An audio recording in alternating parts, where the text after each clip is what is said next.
Hey there, it's Transman Am, and this is week 5 of hormone replacement therapy.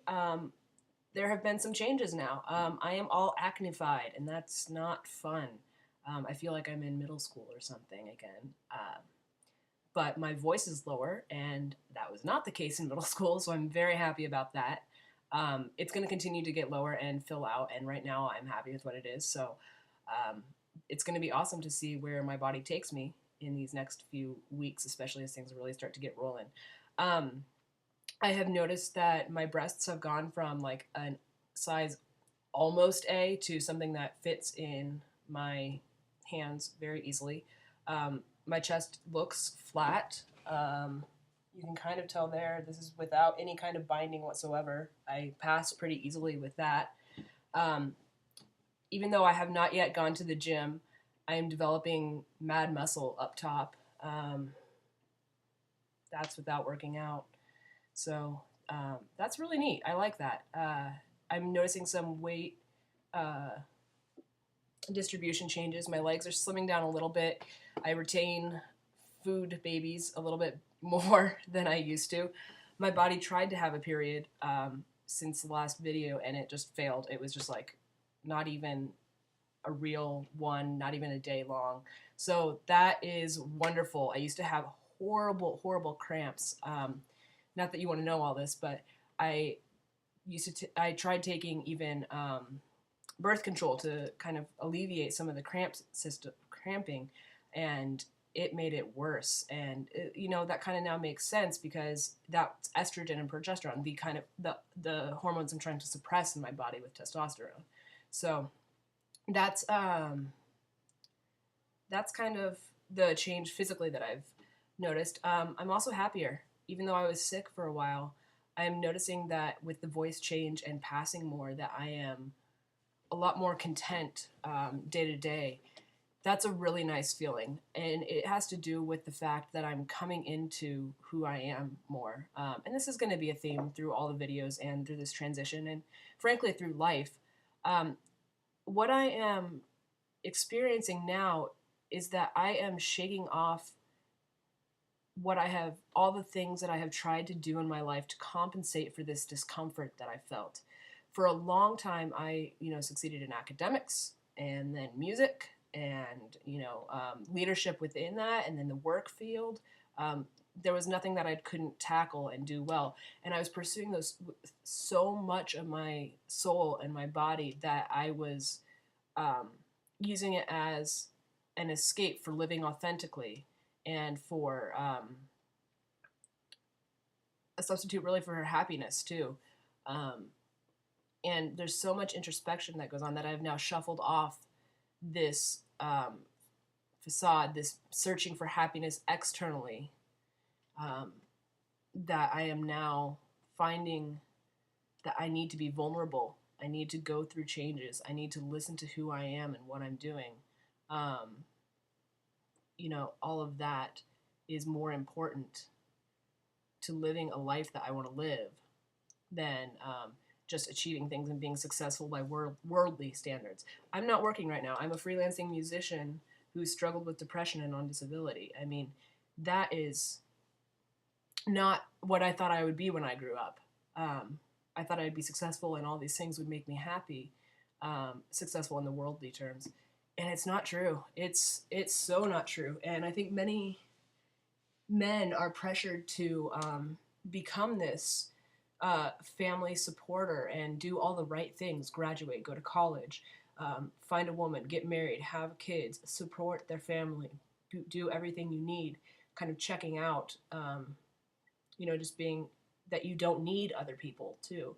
And I've found that the exact opposite is true. And I've been reading a couple books. I'm reading Wild at Heart right now by Eldridge, and it talks about the process of becoming male, not trans wise, but just growing up from a boy to manhood, and how we do need to be vulnerable to others and accept love and connection and use that as an additional source of strength in order to pursue the things that we were built to do. This relates to my transition in that I couldn't, I can't go forth in my life as a musician as anything until I address the gender issue that's causing this underlying discomfort. By addressing that and becoming the one that I want to be physically and being happy there, I'm able to just go forth more authentically and with energy and a good spirit that's at peace to being successful as a musician and as an individual and in all the friendships and relationships that I have. By becoming vulnerable and saying that that I am not perfect how I am, that I am weak, I am this person who has struggles. And those struggles include gender and not being born in the right body. By saying all of that, I have found that it has opened me up to a world of connection, satisfaction, um, energy, and just connection, with other people that has enhanced my life. And as I get these wonderful comments saying, "Hey, what you're doing is good, bold. Why are you doing it on YouTube?" Those sorts of things. Um, Thank you for being public about it. Like, I don't see any other way for me to be at this point because I need this vulnerability in my life in order to create something that is meaningful and authentic and um, enriching to me as a person. So that's kind of my worldview right now, and I'm embracing that as much as I can as I go through this transition and using it with a spirit of humility to fuel my day to day interactions. I got asked, why put all this on YouTube? Why make something so private, so public? And for me, it's the opposite way around. Being a certain gender is dependent on the way society reads you and treats you. That's kind of what, to me, creates gender and the role that you're in. Um, and so that's something that's very public. What's in my pants doesn't matter nearly as much as how I'm treated when I'm out in the world interacting with others. That's what makes me feel a certain way. It's not, yeah, the voice changes and the flat chest help, but it's not the crucial defining things. Those are all markers and aids to help me pass as male when interacting with other people and being treated as male. There are still differences out there being treated female and male. We all know that. We don't talk about it enough, but it's true.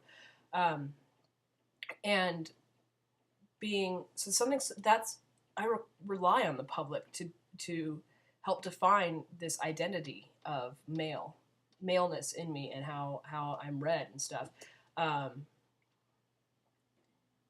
And that then affects my private life and how I live when I'm by myself, how I view myself, my self-esteem, all those sorts of things interact. So I can't make this change in private, in secrecy. There's no way I can do this and not be noticed because I'm asking essentially everybody to treat me as male. That's what being transgendered is. It's saying, please ignore what you see in front of you and treat me as I want to be treated, gender-wise. And that, I figured the easiest way to do it was to record it and post it on YouTube. It's a place then where I can meet people on their terms and explain what's going on for me. If somebody has a question, they can straight up ask me about it, and I can decide.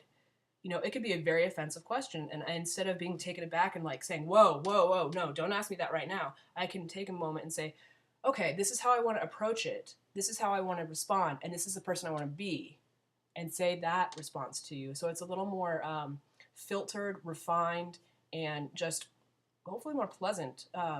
It also gives people who may be uncomfortable with me being transgendered a place to meet on their own terms and learn what I'm going through and use that as kind of take it at their own pace. So they're not I'm not forcing anything upon them. They're just able to experience it and come to terms with it on their own time. And I think that's really, really important.